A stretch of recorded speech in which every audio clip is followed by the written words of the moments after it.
Hey guys, today I have a short lesson on fluoride. We're going to be talking about what would happen if the US water supply stopped containing it, as the new administration does want to get rid of it. We're going to talk about that, we're going to talk about the history of it, and more in this lesson, so let's hop in. So what is fluoride and what does it do? Fluoride is a naturally occurring mineral that is mainly associated with dental health. This is because it can interact with tooth enamel to create fluorapatite, which is more resistant to sugars and acids. It helps remineralize teeth and stop demineralization, helps stop cavities, and impedes metabolization of bacteria and dental plaque. So on the left here we have an index chart showing the prevalence of cavities in children and adults before and after the introduction of water fluoridation. So what are the benefits in societies with fluoride? Well, ever since it was added to the US water supply in 1945, early studies showed a decrease of cavities in children by 50 to 70%. Now, studies since then have shown a decrease of cavities in the total population by around 24 to 35%. This chart is backed by the CDC, by the way. I should probably mention that. So why do some people want to get rid of fluoride? Well, after Trump won a second term, he pledged to appoint Ronald F. Kennedy Jr. as the leader of the Department of Health and Human Services. One of his biggest claims is that fluoride is negative for the population. Other countries have had it and removed it, and there are signs it can lower IQ. So let's go through some of these claims. Here we have two charts from the BMC Journal article titled Fluoride Exposure and Intelligence in School-Aged Children. Evidence from different windows of exposure susceptibility.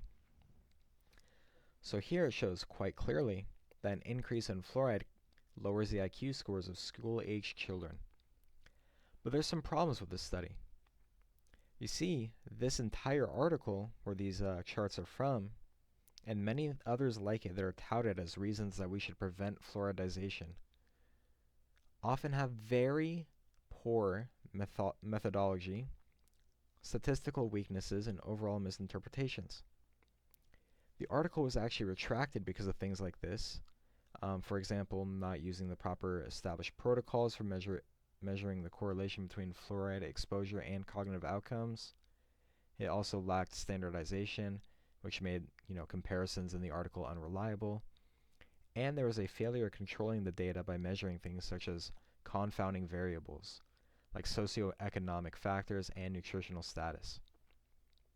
There was also backlash because the interpretation in the article is that there is a causal link between fluoride exposure and reduced intelligence, but the conclusions from the data did not support the actual evidence provided in the study at all.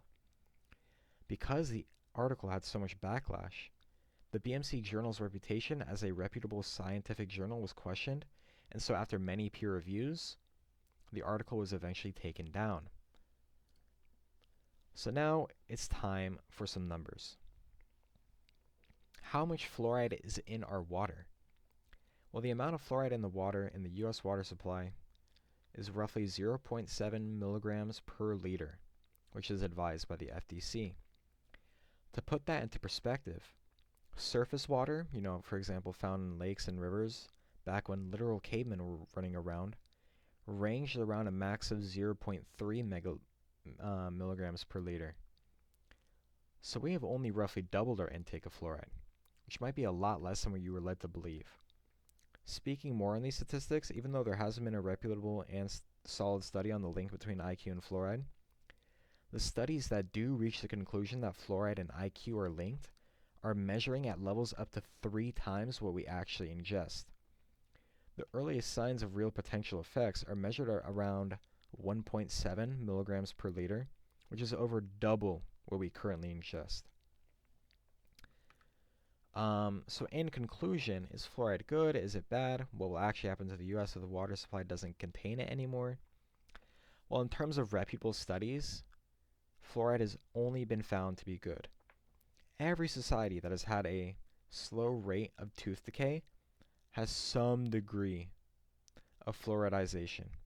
The only reason that a few countries have removed it from their water supply, for example Sweden, which is brought up almost every time fluoride is brought up, is because after they added fluoride to their water supply, the government did not see a massive decrease in tooth decay like the US did, because their society already had fluoride everywhere from products like toothpaste. There are many more in the US who do not have access or just do not use toothpaste all the time like Sweden does. If the US removed fluoride from the water supply, we would not see a massive increase in IQ across the nation, like people want you to believe. We would instead see a huge increase in dental problems. I had friends growing up around me that did not brush their teeth often, but most did not immediately run into cavities like you would if we did not have water containing fluoride in our water supply. If the US was to ever consider removing fluoride, instead of rushing it, rushing everything like the new association wants to do, steps and announcements stressing the importance, more than ever now, to take care of your teeth with dental products would be needed. Because there are many, who are not going to change their brushing habits, for example, and will see tooth decay immediately. What would be easier and would take no risk is simply keeping our current system that has helped remove so many hours of pain from rotting teeth. I hope you guys learned something today, and if you ever did hear any of these talking points against fluoride, I hope to give you, a little bit more context with this video.